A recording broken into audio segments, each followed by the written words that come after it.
My name's Mark Ledbury, as you all know, and I'm delighted to be hosting this talk tonight. I first would like to acknowledge that the University of Sydney's campuses are built on the traditional lands of the Gadigal people of the Eora Nation, and I would like to pay my respects to their elders past and present.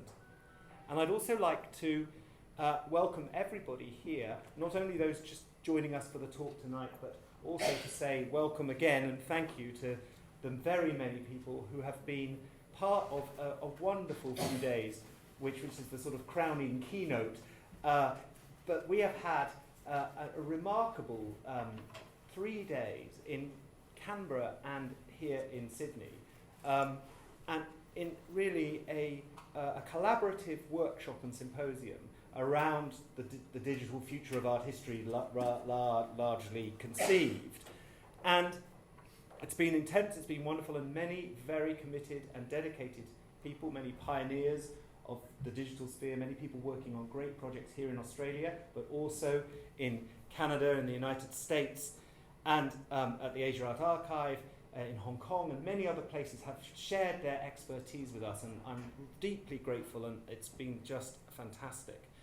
And I therefore would like to thank our partners at the Australian National University, but in the Faculty of Arts and Social Sciences here at Sydney, at the National Gallery of Art in Canberra, and the Department of Art History here, and many other partners who've helped us pull this off, and to thank my team at Power, Vicky Mallet, Ira Ferris, Marnie Williams, and Susan Thomas, who've done so much to get the logistics in place.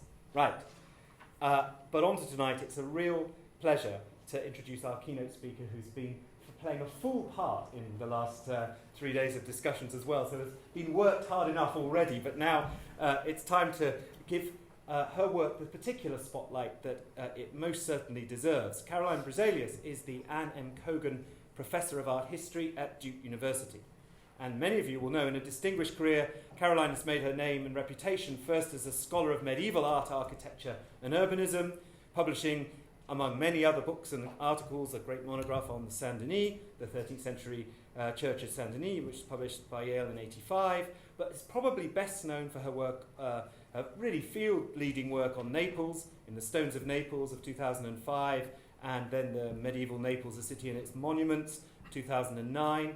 And she's pursued interests of that period, the scholastic and monastic communities, even further, and published very recently the wonderful Preaching, Building and Burying Friars in the Medieval City, published in 2014 again by Yale University Press. But as if this career as a distinguished medievalist, and indeed actually as someone who's written on a favourite artist of mine, François Marius Granet, I always meant to ask you about this, Caroline, but never got around to it.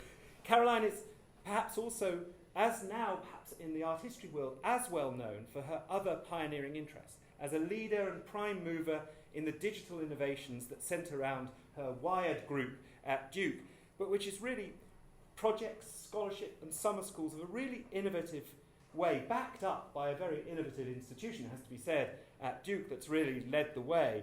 And thinking about how to do art history digitally, or at least how to enhance, spread, expand, communicate art history better with new digital tools and in new ways. And this is going to be the subject of her talk tonight, so I'm not going to too far anticipate this. But as all her students and colleagues have long told me, and as we found out these past few days, Caroline's passion and commitment and determination to talk art history widely, to wide publics in different contexts, her enthusiasm for new tools and innovation, and to get her sort of real drive to get art historical conversation out beyond academe, as well as her humanity and her sort of general interest in everything that everyone's doing. That really is an inspiration to us all, and we've been delighted to have you with us these last few days. Her particular genius, I think, has been recognised, as is her scholarship, through many awards and fellowships. She's been Krautheimer Distinguished Professor at the Bibliotheca Hertziana in Rome. She's held fellowships, among other places, at the Centre for Advanced Studies in Visual Arts in Washington. But she's also been backed and supported by some very forward-looking grants and enabling support from the Crest Foundation, from the Getty Foundation, and from her own Franklin Humanities Centre at Duke, which, in a sense, shows how much it's important that foundations and support come to stitch these projects together. I can't thank her enough for her enthusiastic participation for the whole of the last 3 days, and I really want to welcome here tonight her lecture is entitled Digital Thinking and Art History, Reimagining, Teaching, Research and the Museum. Please welcome Caroline.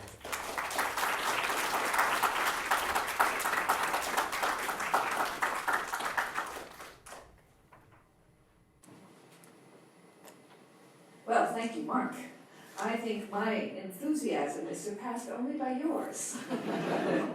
But I'm so happy to have been invited. I must say, when I got the invitation, I thought, what? Who could? Well, maybe they should be inviting someone else. But here I am. And so, of course, I want to thank Stephen Whiteman and Robert and Mark, the Power Foundation, for bringing me to Australia, where I have never been before. I am gobsmacked by Australia, and I'm also just dazzled by the projects I've heard about, the work I've seen. I wish I could take you all back to the United States with me, but I can't. But I would say that if you come that way, do come see us. It's an open invitation to anybody who's here to come to Duke. And also, I'll invite you to invite me back. I have this grandiose title, and it's a bit megalomaniacal, but really it all goes together, because what we have done together at Duke is to really understand that teaching and research and working with our museum collection, which we are fortunate to have at Duke, are deeply interwoven enterprises, that all of these things go together in some really interesting ways. But our main goal really is teaching and training. That is to say, how can we prepare our students, and by students I mean from first year students, what we call freshmen in the States, right, through graduate students, for an inevitably digital future. Because it was my perception that they grow up practically from infancy, the age of 2, right, pushing buttons and doing digital things. But how can we bring those skills into scholarly questions? And how can we make these digitally able students now address scholarship and engage with it? So the question for me was, how should we teach now? Things have changed, right? When I was a student, we had to memorize lots of stuff, and I still believe in it, don't get me wrong. But now that you can look things up all the time, right? Now that you can just type in the dates of Charlemagne and you get them, right? You don't necessarily need to know the same kinds of things anymore. So we're in a different climate for teaching, and my reflection, which is not completed at all, which is an ongoing and rustic enterprise, is really about how we can engage with what the world we're in now, and especially when it comes to the complicated, often arcane materials of the distant past. I'm a medievalist. One of my colleagues works on ancient things. So how can we make this very remote world, to people in America, but I imagine also in Australia, the very remote world seem more accessible and more interesting? So as we have gone along, and I'm going to do several things, I'm going to talk about my own conversion, if I may put it that way, and then I'm going to show some projects. And the projects I'm going to show are actually rather primitive ones from our very first year of working together back in 2009. So they're a little bit rustic and primitive, and that's important to note because the technology has evolved since we made these projects. But they were important for us because they opened up a series of ideas, a series of perceptions and understanding about how we could actually, why we wanted to use digital tools and why it seemed so important to us. So as regards teaching, one of the most important things for me is that I feel my students learn differently when they are making something. When they are actually making a map, making a model, making a database, they in some way own the information in a very different way. And that's important because my life as a student, before I became a teacher, was one of, I felt being stuffed being stuffed full of facts and information. And that's okay. I love that body of knowledge that I acquired and have most of which I've forgotten. But the fact is that it isn't necessarily the best way, I think, to accumulate knowledge. Another thing is the importance of research and organizing information, creation of databases, interpreting information through maps and models, for example, and communicating information. I think for our graduate students, and I said this in Canberra the other day, it seems really important to me that we actively get them thinking about how to tell the stories about the things that they are working on. For museums, this is a particularly interesting problem.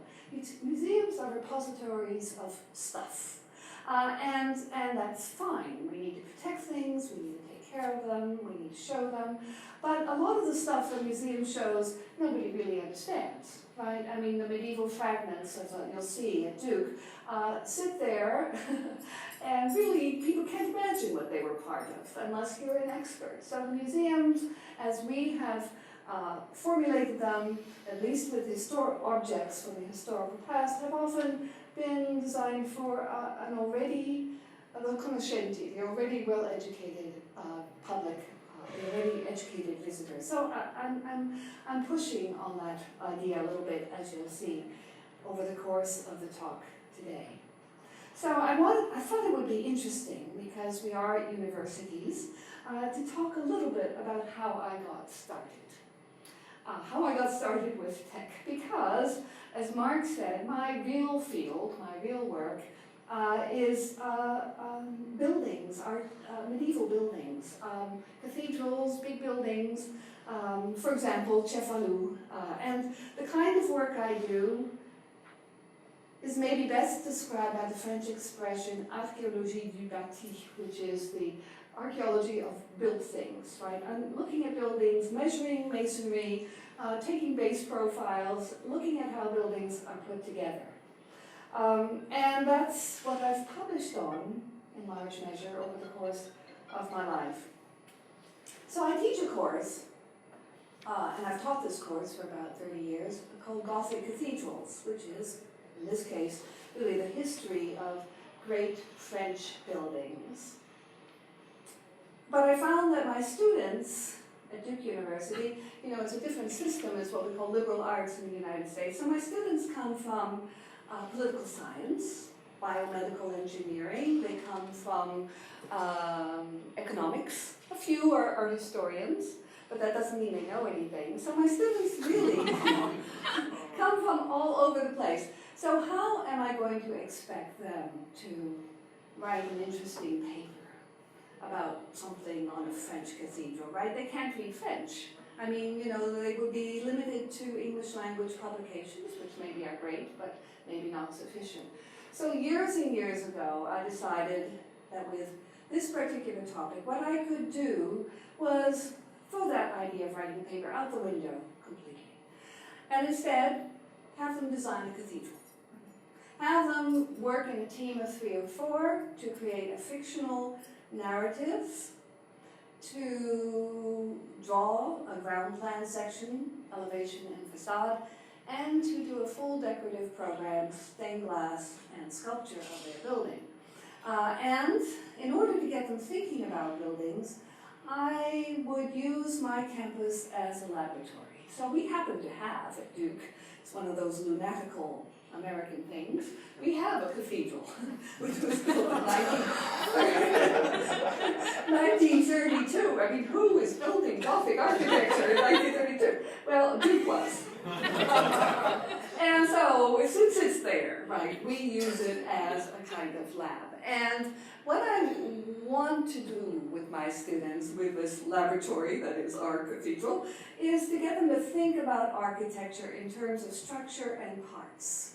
So as you'll see, what they're doing here is learning how to make a plan and how to do a section of a pier. See that, I think, right here. and how to do an elevation of a pier. And so they spend some hours drawing away, and then we talk about what they've done. We talk about how the building works, how the shafts come from the ground, go up to the vaults, how the whole part connects, and the experience of the thing. Whether it's this church or another, right, doesn't matter, but thinking about structure, and above all, because images that we show in class are flat, right, thinking about space and volume, the materiality of a building. And then once we've done a little bit of that kind of exercise, then we start making the cathedrals. And as you can see from this drawing, the beginnings are always very rough. This is a sketch, right? They have to start sketching, so they start making a plan, you know, and the students really struggle about thinking about modular units, how all the parts are in proportional relationships to each other. But there is a secret to this project, which is that they work as a team and the projects are presented to a jury at the end of the term. So they're going to get my graduate students to come and judge these enterprises, which are then awarded prizes. And in order to up the ante on this, I have the dean or the president or the provost come and give the prize. That has two great benefits. It shows, it makes the students really work very hard because they don't want to be humiliated in public. But it also shows the administration that actually students can end up doing amazing projects. As you'll see here, I actually have them doing a budget. So they can come up with an imaginary coinage, right? They can, it doesn't matter, it's all imaginary anyway. But they have to think about income. How are they going to tax their peasants? How are they going to toll all the roads? How they're going to impose fines? And then think about where the wood and stone is coming from. So they look at geological maps, for example. They think about forests and ports, the Roman road network. I mean, all this goes into these projects.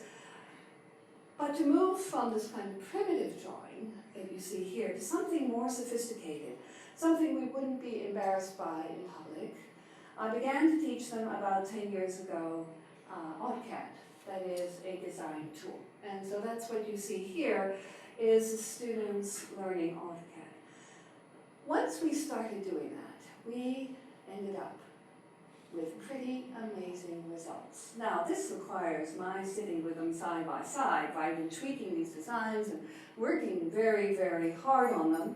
But nonetheless, what we would come up with were these, once we printed them out, right, really very beautiful designs in which the student provides a facade, right, a section with, as you can see, the proportional parts, elevation, piers, plan, and then above all, they have to deal with the imagined Christianization and sequence of buildings. So they have to take us back to the 3rd century, imagine an early Christian church, show the relationship of those early buildings to the final building, and so on and so forth. So all parts of this project need to be coordinated and to scale, and then they have to do this fictional historical sequence. Well, it's actually a lot of work for them. It's a lot of work for me. But as you can see, the results are really pretty terrific. And in fact, we began to get such good results that I talked to my rich friends in engineering, in the rich department of engineering, and said, can we borrow the immersive environment and put these projects in the dive, which is what we did. So what you see here is a Franciscan colleague and friend of mine who was visiting Duke, and he's wearing these goggles because this is a cube with screens on 6 sides that will resolve all the fuzziness that you see in the image. So you could actually, for the best of these projects, then walk into them and experience them as real space, which is very, very cool indeed. Well, this was a rather positive experience for me as a interesting and fun and great to see a 2-dimensional drawing become a 3-dimensional volume. So I began to think and wonder, what would happen if what would happen if I could get together with other people with similar interests, get together with people with infinitely better technological skills than I have myself, get together with visualization experts, and what if we tried it out? What if we could integrate a broad range of digital tools within teaching and research? What will happen if? So we put together a kind of what-if kind of course, which was a one-off. It was going to be a one semester, you know, here today, gone tomorrow, kind of experiment. And that is the experiment that, instead of being a one-off and gone tomorrow, ended up becoming an institution, which is what we call Wired, where we cooked up this name as kind of a joke, but the joke got stuck and we came up with a nice logo. And so here are the main players of this enterprise. Sheila Dillon on the far left, who is now the chair of the department, myself, a younger colleague, Kristen Lanzoni, our two really strong media studies and visualization experts, who are Victoria Zado and Mark Olson. But I should say that not photographed here are many other people who are, as Stephen would put it, in our sandbox, working with us. The visual resources librarian, who is a very close collaborator, John Taormina, our librarian, Lee Sorensen. We have now a digital specialist who has an MA in Digital Humanities from London, Hannah Jacobs, and occasional friends and collaborators coming from computer science. We had one surface analysis project that was maybe a little bit of a failure, but really interesting.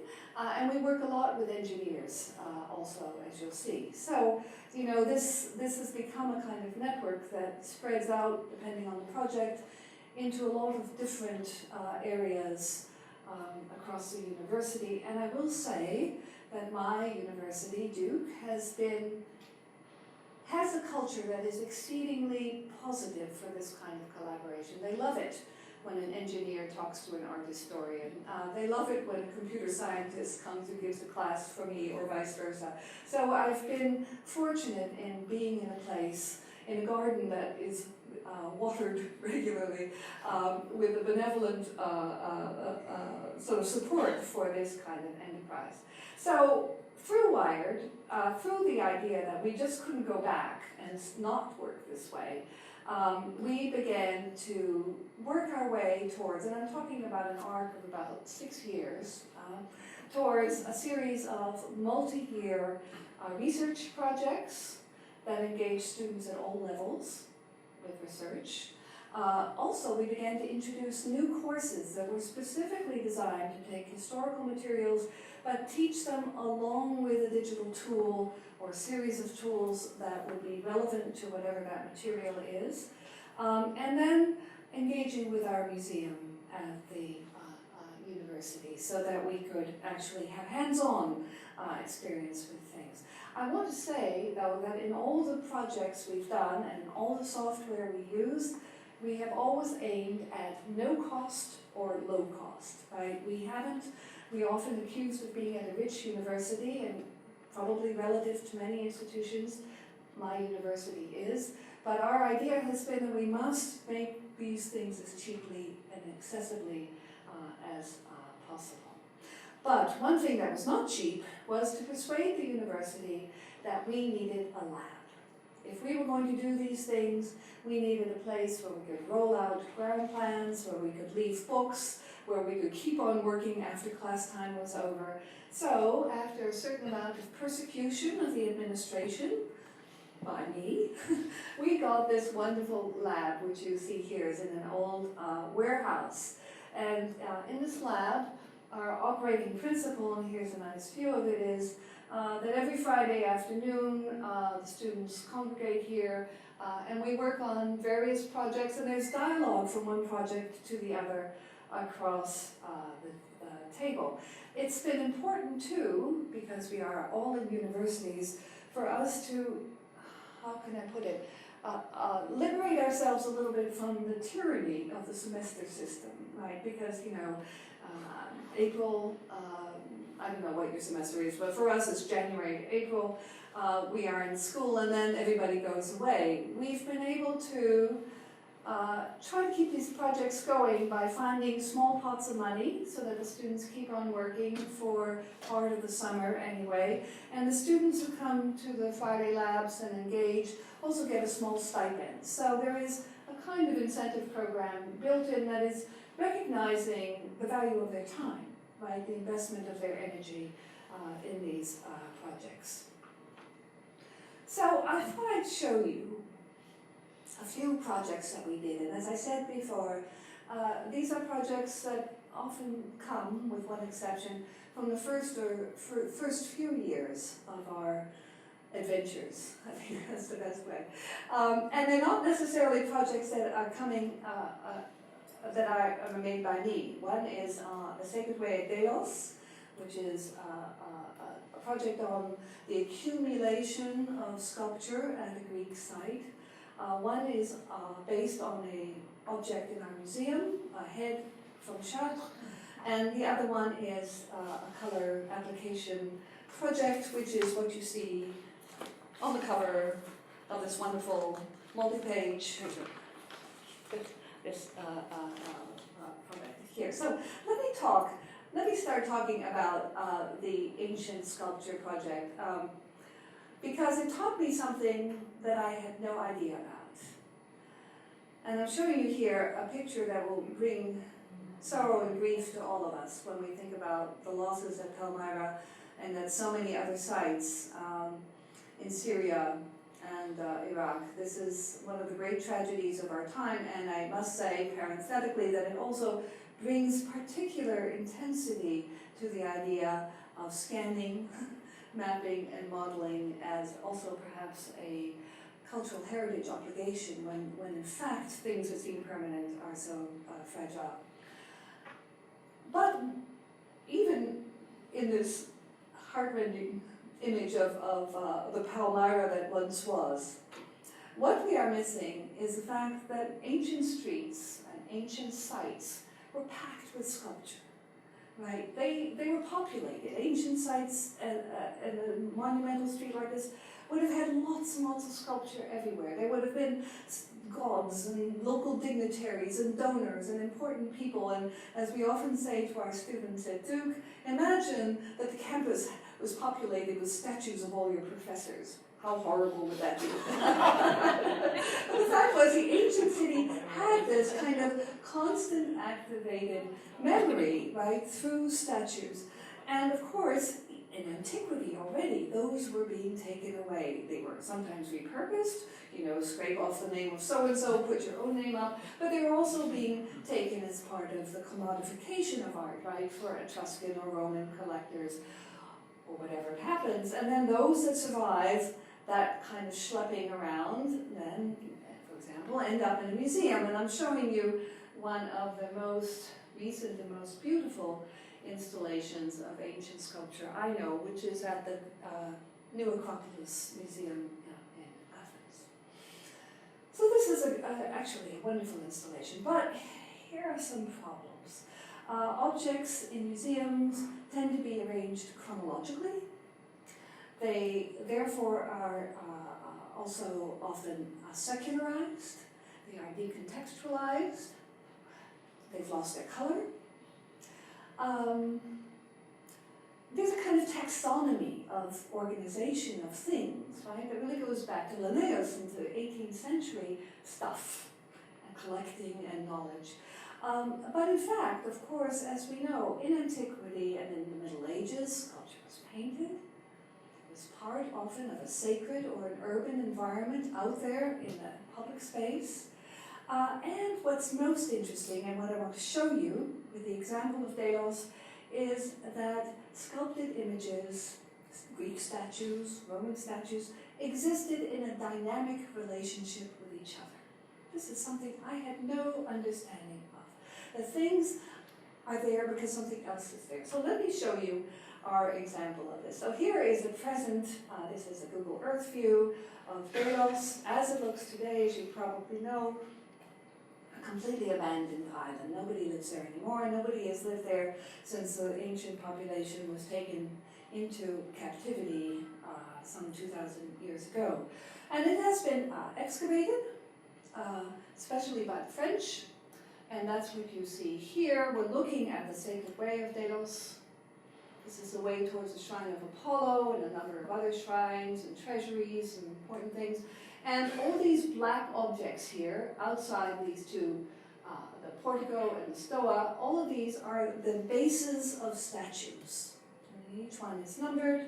And if you go nowadays to the Sacred Way, this is what you see, right? You're very hot, and the sun is bright, but what you're looking at really is a series of architectural fragments, but above all, you are looking at the bases of these statues. Where did the statues go? Well, they went into collections, but a great number of them were actually bronze. And of course, bronze is a particularly vulnerable material because it is melted down. But we know they were bronze because, as you can see, they're the feet, right? The impress of the feet that would have been bolted in to hold them in place. So that makes us think about something like the Riace. Bronzes, right, might have been from somewhere like Delos, and then were pillaged and taken off towards some place in Italy, but they didn't make it all the way. They ended up in a shipwreck. But this kind of beautiful, spectacular, I should say, figure, right, could very well have been at a site like the Sacred Way of Delos. So what I want to do is show you a project we did when we tried to imagine up.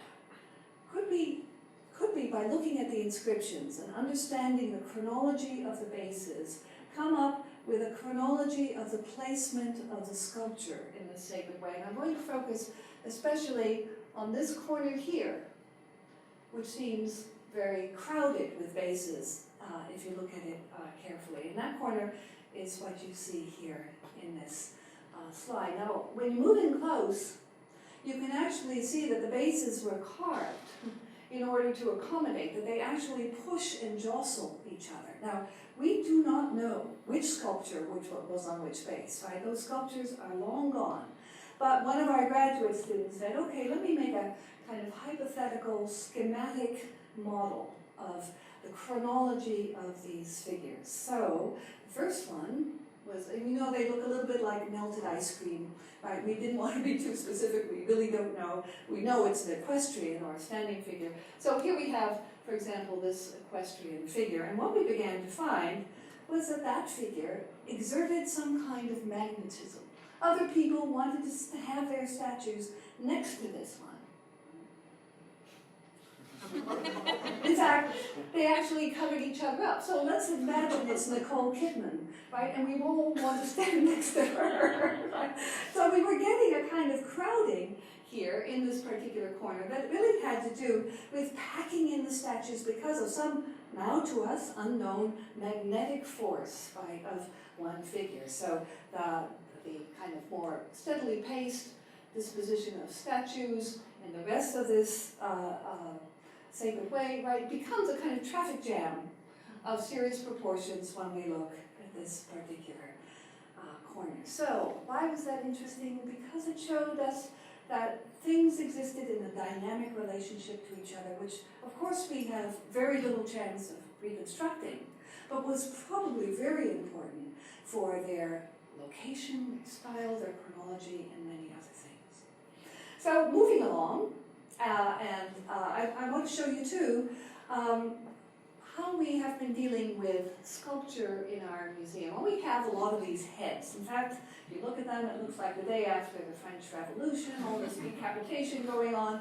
They're just hanging on a wall. Now, I could actually go and show you how much attention this collection gets.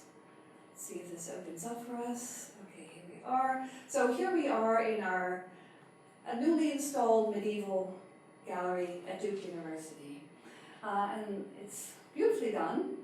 The trouble is, well, there's one person, whoops, no, not interested. No, people walk through it. They walk right through it. They want to go to something that looks a little more interesting, more accessible. So we wait. This is the security footage from the museum.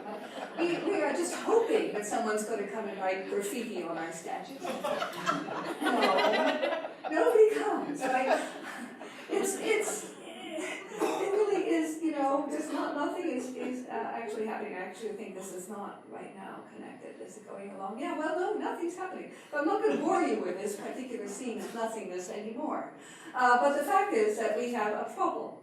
And so, our thought was, what could we do? How could we use this problem as a kind of learning experience? So we took that head of the Virgin at Chartres, which is actually from a relief panel that still exists in the dépôt lapidaire, in stone stuff that sort of piled up in the cathedral. This is a relief for the adoration of the Magi. Here's the Virgin, here's the child, this is where our head would go. And this was all part of a choir screen that separated off the clergy from the public. So we thought, let's try to do something where the students will learn a bunch of skills. So we bought a $152 scanner, and we taught the students how to scan. So here we are scanning. This is what scanning looks like, and we produced this kind of nice scan that you see right here. Then we also taught them how to make 3D models with photogrammetry. See if I can get this rotating just so you see. Those of you who have not done it, this is really just done with a lot of photographs meshed together, and we could print it out, but we don't need to because we have the real thing. So, and then we said, let's now try to build a model with SketchUp, and this is done, over several weeks in a semester, so it's no masterpiece. Believe me, I'm not exactly showing it off because I'm so proud of it, but nonetheless, we were trying to build an architectural context for this object that would place it in the screen and then place that screen in the cathedral. That would then give the students some sense of the role of this relief, along with the other reliefs, right, as part of a mechanism that actually separated out the lay people from the primary altar of the church, right, a kind of social zoning that we have completely forgotten about thanks to the destruction of church furnishings, so that screen would have looked something like this, right? But that's great, that's fine, we haven't finished this project. But sculpture was also painted. So we began to think, how could we take our museum collection and engage with the idea of color? And maybe engage with the idea of color in a kind of fun way, something analogous to a game, but not quite a game. And so here is the team of graduate students and undergraduates and engineers that began to put together a color application project. And we decided to focus on these 4 figures. These are Romanesque figures of apostles. They come from a site in southwest France. We actually know that from stone analysis. The building doesn't survive anymore, but there are 5 other figures that are part of this group that are in several other museums in the United States. These figures would have been outdoors, and they would have been part of a facade composition, something analogous to what we see here at Notre-Dame-la-Grande in Poitiers, that is to say, the Ascension of Christ, kind of drama going on, literally on the facade, right? The Ascension of Christ here, and then all the apostles in these little arches, looking up, right, and testifying, as it were, to the Ascension of Christ. So could we take our stone-colored figures, like all the other sculpture we have, and boom, make them colored? Ha. So we began to mess around, which is sort of what we do with all these projects, and we developed a kind of iPad application which shows how we can actually, how the public can come up to these figures, choose a color, even blue halos, we're not going to police this, they can do what they want, right?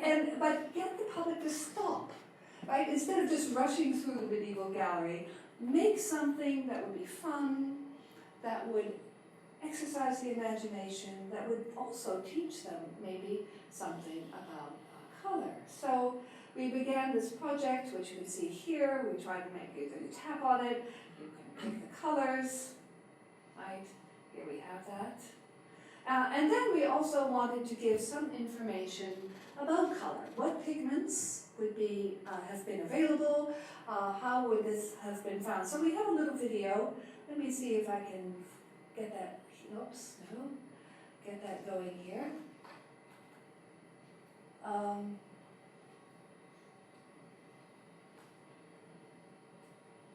And we made this for the museum, really. That's just showing a kind of how-to. Are we in motion? Yes, we are. No, we're not. How color actually completely transforms the experience of the sculpture. So all our sculptures monochromatic. Here comes a little 8-year-old,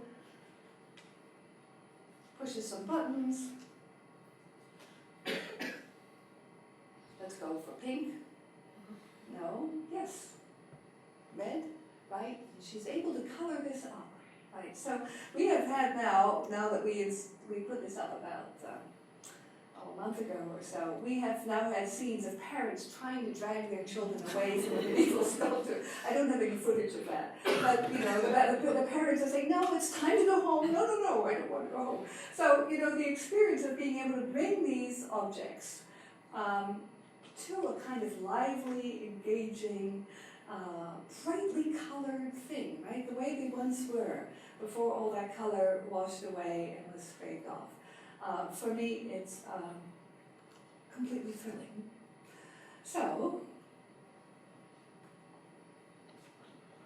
I just want to conclude with a few reflections about time and space and buildings, cities, the world in a state of change. Now, our historians have been constrained by print and photography. We have had to represent things as a series of frozen moments, right? You would arbitrarily pick a date that seemed important to you. And very few people have really tried to show flow, right? The fact that there is what, as I said before, this kind of amoebic life to man-made spaces and things. So Sauvager, who is a French anthropologist, archaeologist, tried to do this for the ancient streets at Apamea, showing how the great monumental street, as the empire decays, right, becomes invaded by little shops, right, so we're moving from left to right, invaded by little shops, more invaded, they begin to take over the central space, then they really take over completely, the columns disappear, they've been taken somewhere else, right, and we end up at the Muslim souk, right, so that the ancient street has this ongoing, evolving life. Well, that idea led to a project that has been maybe a signature project for my group. It's done with 2 Italian universities, the University of Venice, the University of Padua. The idea that a city is constantly in motion. And because I was teaching a lot in Venice, the idea was that we would take the idea of this city as it grows and changes and try to model it. So we're going to focus especially on this part here, which is where the great Benedictine,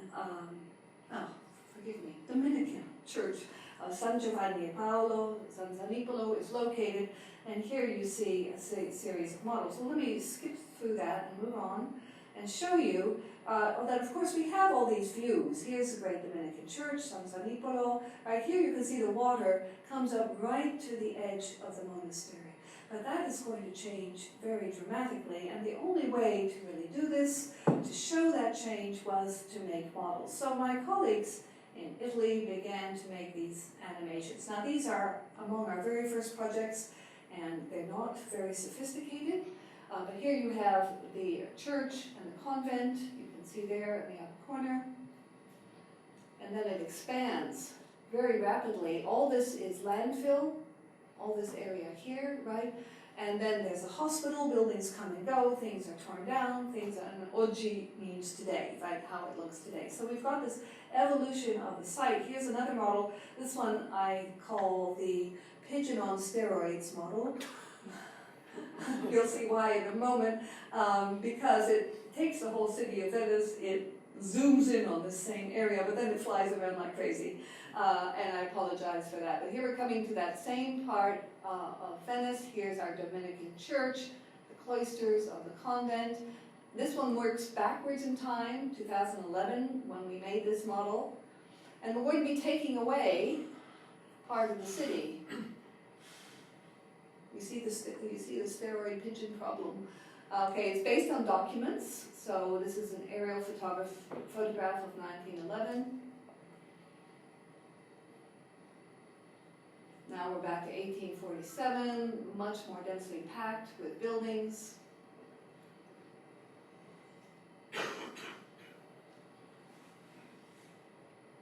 (1808), right after Napoleon's conquest of Venice. Back to 1729.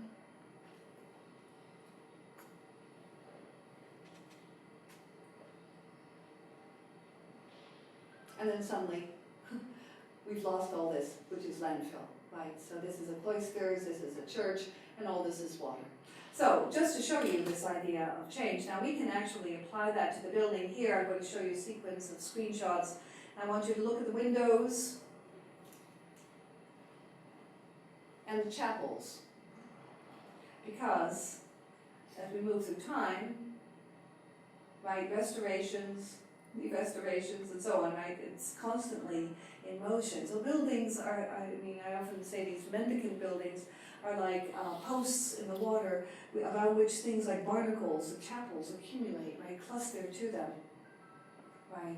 And how we can model that kind of change. So we have a real commitment to outreach and communication, to telling stories. We're not always producing as much as we'd like to produce, but we're certainly learning a lot in the process. And I want to make a few reflections about what we have learned as a group, which is that the world is always in a state of becoming, right? Things are really hardly ever fixed. These digital tools have a unique capacity to represent process, change, and the dynamic relationships between places or things. But within the context of the university, academic institutions are inherently conservative, right? We tend to teach the way we were taught ourselves. And what the Wired group kind of did was say, well, throw all that out the window, let's try something new, let's think about things differently.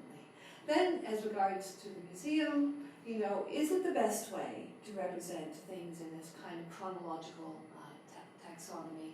And then, finally, as I've said before, the amazing capacity for these digital tools to tell stories about places, right? We are historians, those of us here who are, right, have wonderful stories to tell. They help us engage the public.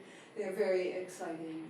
And what was interesting and most unexpected for me was the extent to which these projects, which many critics, I think take you away from the work of art, actually would re-engage us much more intimately with the thing itself, with the work of art in the museum, with the building, with the city in which it was located.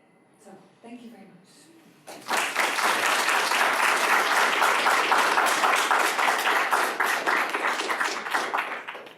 Thank you so much, Caroline. You can see what a treat it must be to be in the lab with Caroline and her team. But we have some time for questions. We can't fly to Duke, but we can pretend a little bit by asking Caroline questions, and we can open it up.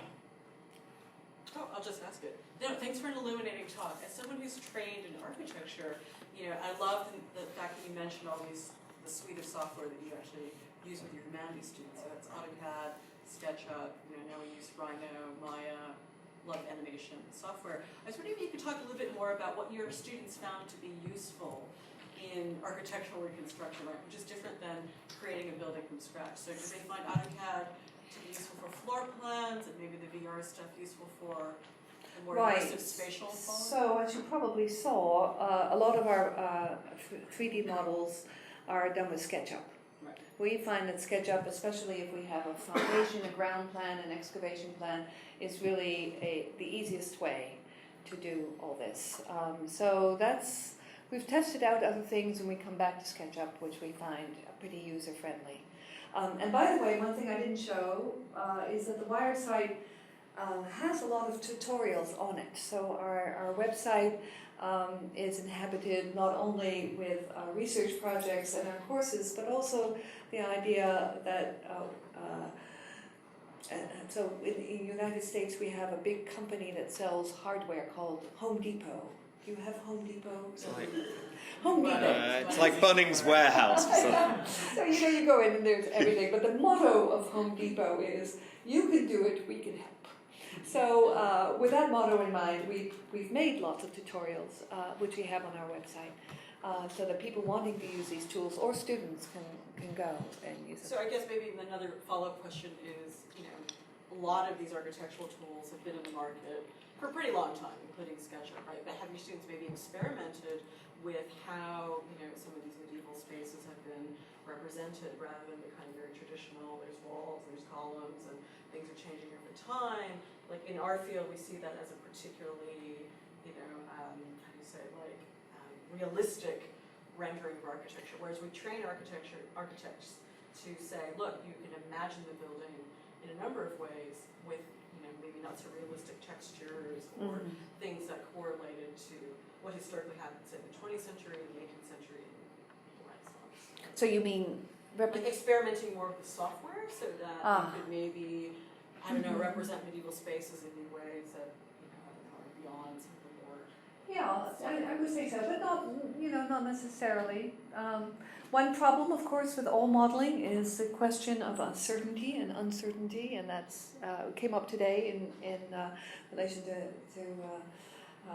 Angkor Wat too. One of the problems is just time, right? We're not a professional production lab, right? We are, in fact, most of these things, it's much more the process of the making than the end product. So we can't compete with Disney World or anything. I mean, the projects we make are really homemade, I would say, artifacts that are primarily geared towards learning. I would love for some of these to have a more public life, especially visualizing Venice, but it's complicated. It's complicated to get the work done and out and good enough, and so Very labor intensive. Very labor intensive indeed. So I think our purpose really is mainly to integrate these tools into a teaching process and some kind of project, but it's not necessarily aimed towards a polished, finished, perfect thing. I would like it, but it doesn't seem as though it will happen. Yes. I'm interested because I come from an art museum background, and we partnered with Google Street View to literally visualise the Art Gallery of New South Wales. And they've done that with many art galleries around the world, and now they're doing cultural sites and various other things. So I'm wondering what kind of opportunities you might see, and particularly with people like Lisa and various other people who presented today, to perhaps partner with a major institution like Google, who have the technology and are interested in cultural places, artefacts, museums, and are willing to invest in them, whether or not that's an avenue to think about in the future. Because they are doing some amazing things and do have technologies. We have thought about it, of course we have, and it's just simply a question of getting from here to there. But also, as I said before, part of it is simply that we're really using these things as learning and as teaching tools. So it depends on the project. And I'm not in the museum or on the museum staff myself. I mean, we had to negotiate with them to do this color projection thing. Now they love it. They were a little skeptical at first. So yes, it would be great, and I maybe we will be able to do that. Yeah. Put a screen in an art museum if one goes up to music. Yes, it's interesting, isn't it? Yeah, but why? You don't want to compete with the work of art, and yet it's clear to me that the medieval objects are intractable. as fragments. They're all part of something else, and so that we also have a responsibility to bridge this divide between the inscrutable object and the unknowing. Whatever word, yes. There was a question somewhere else. I was just wondering, with in relation to sort of art history, what do you think has taken? I'm thinking of early art historians and biographers like Nucci, Malasia, Winkelmann. They had a drawing practice on a daily basis, or at some point in their careers. And I'm sort of wondering, what do you feel has taken art history so long to get back to this sort of indigenization? You were speaking about this sort of conservatism. Yeah, of art history. Well, that's a sort of maybe a question for Mark. Oh, Carol, you can't get away with it that easily. I mean, do you think, I understand that question to be, why has it been so long since we made students do the kind of things that you are making them do? In other words, like drawing, planning, all of... Yeah. I mean, because I have a follow-up to that, which is, you have obviously been extremely persuasive, and I love the way you said, I just tossed the essay out the window. Now, many of us at this university and many others dream of this moment, where we can toss the mostly plagiarized essay out of the window and say to the students, this is your assessment but the obstacles in the way of that are, in at least, I can't speak for other institutions around the city or the country, but in this institution, more numerous than you might think. So it's not just a matter of it's a big philosophy. It's also about the Can you give us any hints? I love the way you talk about persecuting the authorities, and unfortunately, it's not quite that way around the street in our institution. So I wondered, how did you do it? I mean, how did you break through the assessment regimes and the panel that decides whether your degree standards measure up to others, etc., etc.? We don't have that. In the United States has many faults, but this is one fault we don't have. We don't. I mean, at Duke University, but also, which is private, but also I think at the public universities, there isn't this nationwide control system of assessment. However, that doesn't mean that assessment isn't difficult. And of course, especially when students are working in teams on things, right?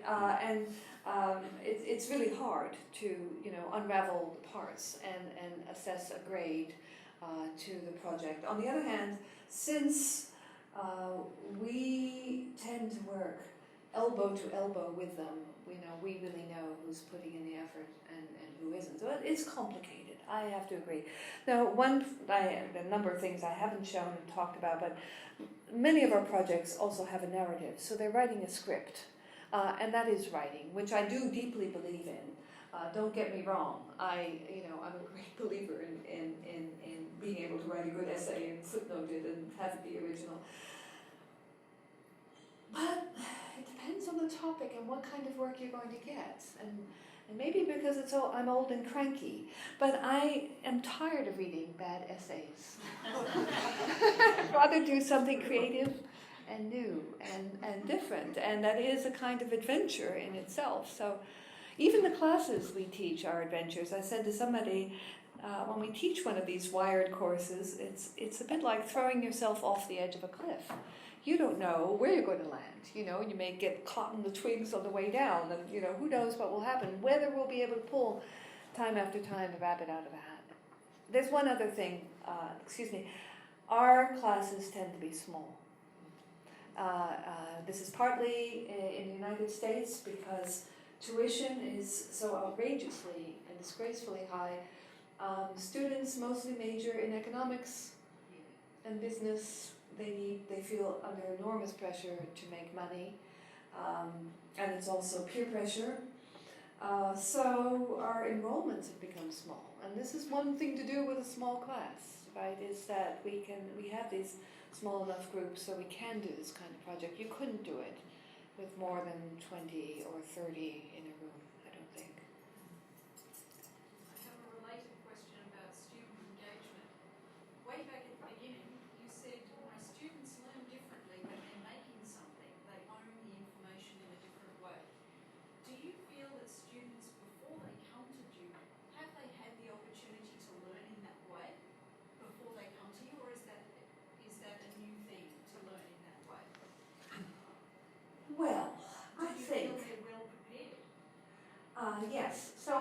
sciences, students do learn a lot in a lab, right? They're making things, they're, concocting bombs, I don't know what they're doing, but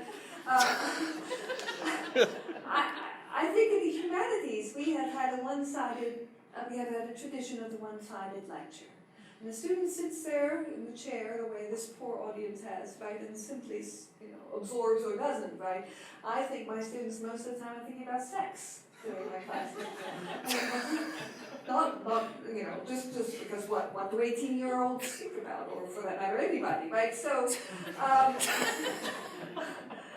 but when they're making something, they have to make it. I mean, it's physical and it's also intellectual. So there is a very different thing going on. And for example, in the Gothic Cathedrals class, once they start in their teams on their projects, and I'm talking about how the Bishop of Noyon raises money for the cathedral, I can see they are really paying attention because they need to mine my class, right, for that kind of information. And they go to the sources, they go to the reading, they go at it because they want to win a prize. And that's fine with me. They really engage in a very different way, I think. And that knowledge about understanding structures, right? They can't put their flying buttresses in the wrong place, the whole thing will fall down. And one of the criteria for these projects is that the cathedral has to stand up in a strong wind. They have to have some sense, even though they're not architects, they're not engineers, but they have to have some sort of logical sense of what will work. I think one of my colleagues recently spoke about this in terms of putting the problem and the solution perhaps round the wrong way sometimes. Perhaps if you're talking authoritatively at students, you're presenting them with a solution to a problem that they haven't encountered, whereas when they're making something, perhaps they encountered problems to which they then need solutions. Right. I agree with this colleague of yours. And I think too, and I encountered this a great deal when I'm in Italy and lecturing and teaching in Italy, their model of teaching is that the professor is the unique possessor of truth that is then imparted to the students. When I say, well, I see 3 possibilities here and I'm not sure which one is the right answer, they are completely perplexed, right? Because they are not trained to think about uncertainty and possibility. This is not what a professor does. It's a kind of betrayal. And I feel that all students, in different ways, right, should be afflicted with this problem of figuring things out for themselves and activating knowledge and not having it like a dead weight, like a McDonald's triple hamburger sitting in your belly, but rather something that is really, that's a very much more energized and activated kind of learning. They may not learn as much, but I think what they do learn, they remember longer. It's my theory. Robert? I was just curious, Caroline, and this idea of competition amongst our students is one that fascinates me, and I wonder, because when you're teaching, in a way, we have to be so careful that, we don't upset anybody, and that everybody gets an equal go of things, and that we have to be tread and tiptoe very carefully. And the idea of competition seems like almost dangerous, and in fact, the fact that you could be favouring one student over another, but it seems to me that you're saying you get excellent results through competition. I'm just wondering if you can give us some tips. It is a bit savage. I agree with you. I regret, in a way, but it is an incentivizer. And even though the prizes is a box of cookies, we're not talking about the Melbourne Cup or anything like that. But they like to win prizes. But on the other hand, I am also very conscious that my students are what I'm going to call precious souls. Right, and I am, so usually almost everybody gets a prize. Of one kind or another, even, unless they positively don't ever come, right, I don't do anything, but, almost always there's some recognition for the work. So I do try to be attentive to this.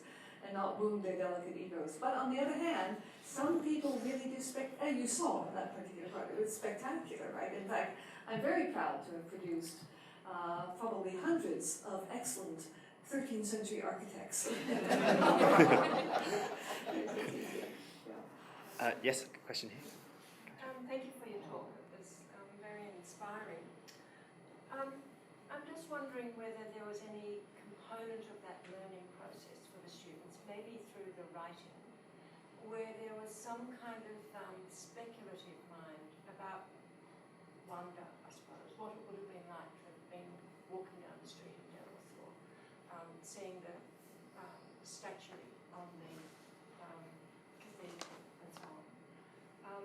Because that accumulation of data, I'm absolutely convinced by what you're saying, that the students would have learned a lot and they'll retain that learning in a way that other forms of learning maybe don't offer.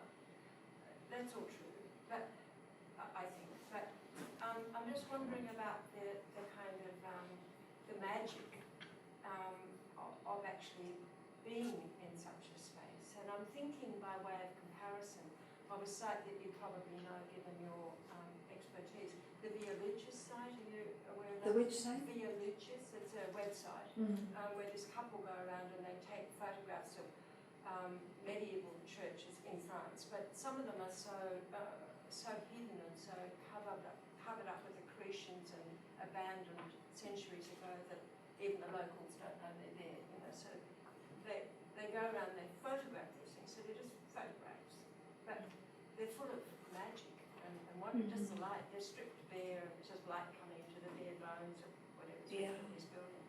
We're talking about. So there's a magic. There's a kind of a sense of what those buildings or what those sites might have evoked. And I'm just wondering to what extent is that imaginative, speculative part of learning? Does it come through at all? Does it come through in the literature or is the literature, the essays more a kind of summary of how they went about it and what was on how Venice changed over the centuries or whatever? Is it more factual, empirical kind of writing, or is there scope for something specific? Well, you're talking about the poetry of the world, aren't you? And of course, I think that when a student is writing, they need to primarily demonstrate that they have done research. And so I'm not asking for evocative, poetic responses to places and things, although I don't mind that. But for me, the criteria really are much more about solid production of scholarly art historical research when it comes to that kind of work. I'm not talking about that other part of my life, right, which is about the other kind of teaching. I also feel that teaching itself obviously is about poetry. It is about convincing people and being eloquent. And that's terrifically important, to use language well and to suggest how important imagination is in understanding this fragmentary past that we have inherited. I don't know. I'm not sure I'm answering your question. Thank you. Yes. Do you think that your Italian students respond differently to what you're doing because they're actually growing up in that environment and surrounded by it? My Italian, I don't teach this kind of modeling necessarily. I don't teach that kind of thing when I'm teaching in Italy. So I'm teaching a site. I'm teaching a course that's much more conventional. The thing that disturbs them is the idea that there are multiple possible answers. Because anytime we engage with the past, we are engaging with a possible past, right? We don't really ever know much. And we make best guesses, or we can make multiple best guesses. The Italian system is very hierarchical and rigid in the sense of what kind of work can be done, and they are, digital work is not recognized at all as scholarly contribution. And that's been a problem for Visualizing Venice, actually. this different academic system, which has, well, the Italians call it, and it's true, it is, baronial system of evaluation, which is by a very old-fashioned criteria. I struggle against our own discipline in Anglo-Saxon environments, but Italy is way much worse. Yes. Just a quick anecdote comes to mind with your description of the Italian students' difficulty of dealing with uncertainty. It's a very common problem. In my field, there was a biochemistry lab that I used to be involved with, and they would give results of blood tests of patients to doctors, and they would give a number. So you had 7.65 red cells. And then they thought they should really put confidence intervals in to show how certain they were. And they stopped getting any work.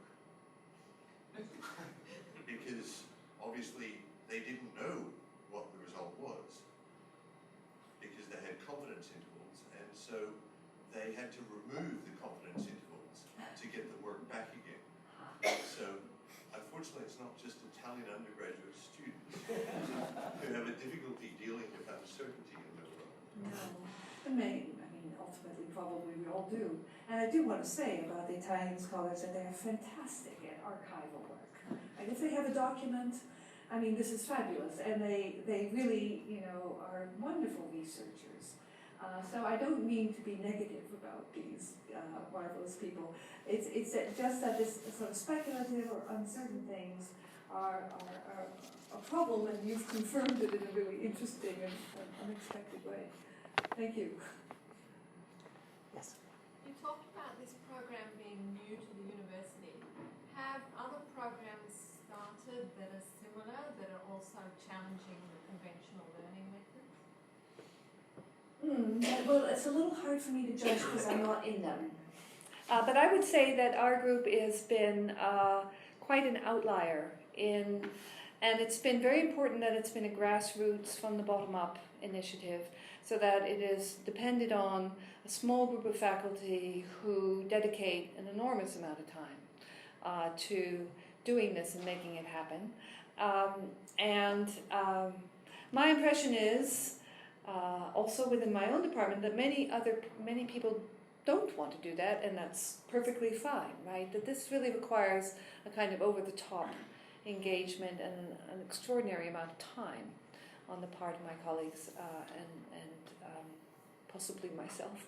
But on the other hand, it's so rewarding because we see these students wanting to come on Friday afternoons and spend all day, a good part of the day working on projects, and then coming back on Saturday to finish it up, and this is all self-driven, and we are tapping into a kind of energy that I think is very different from the learning what you need to know to get the A, right, and doing that as quickly as possible so you can go to the party. This is a kind of different thing. So I would say at Duke, at least within the contexts of which I am aware, we seem quite unique. A couple more questions.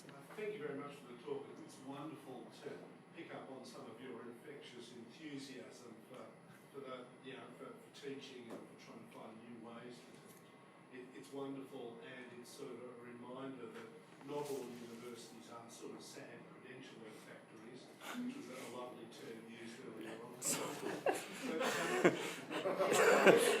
a sense that a lot of the students who do your programs are liberal arts students who might sort of have a major interest in something dull like economics or law. Do you have any sort of sense that the kind of transformative type of teaching you're delivering to them makes a difference to them in other professional areas if they end up coming out of Duke as an economist or a legal studies person or something like that? Well, I mean, I have only incidental evidence, of course, but for example, last year we were teaching a mapping tool in my course, mapping the raw materials of ancient of antiquity, where things came from, imagining trade routes and systems of exchange. Well, that particular tool, which is Neatline combined with Omeka, was being used by a student who's majoring in environmental science, and she showed it to her teacher, who now has adopted it in his class. So there is that kind of thing. And then I have a number of students who've told me that they, after graduation, got a job because they knew AutoCAD or they knew how to build a database or do a website. So I think, and this certainly was in my thinking for the graduate students we have, that they will be probably much more desirable on the job market if they can also do digital things. And I think that's good. I mean, I think that's the way we're going to work. It's not going to go away. Of course, I'm preaching to the converted here. But, it's just simply, it's as Mark said earlier, and as I also deeply believe, it's a moment like the invention of the printing press. You can try to stick with your, handwritten manuscripts, but you'll find yourself increasingly alone.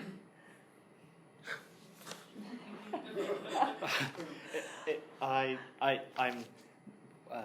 That's a really depressing way of otherwise ending. But I certainly don't want to do that.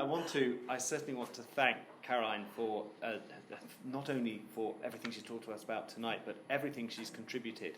Would you mind, if I also, because I'm a terrible ad-libber and I leave my script, I did leave out one very important line of my thanks, and that was to Stephen Whiteman and Robert Wellington, who have co-convened with such energy and such skill, and who I sort of feel that at ANU and here at Sydney, if they are given limitless power and support and finances, none of the terrible conservative models that we've all taught into will persist. And I also want to say that the whole 3 days has been very much exemplified by you, Caroline, a sort of inspiration. If we go back to our shells and do nothing, we should be ashamed of ourselves.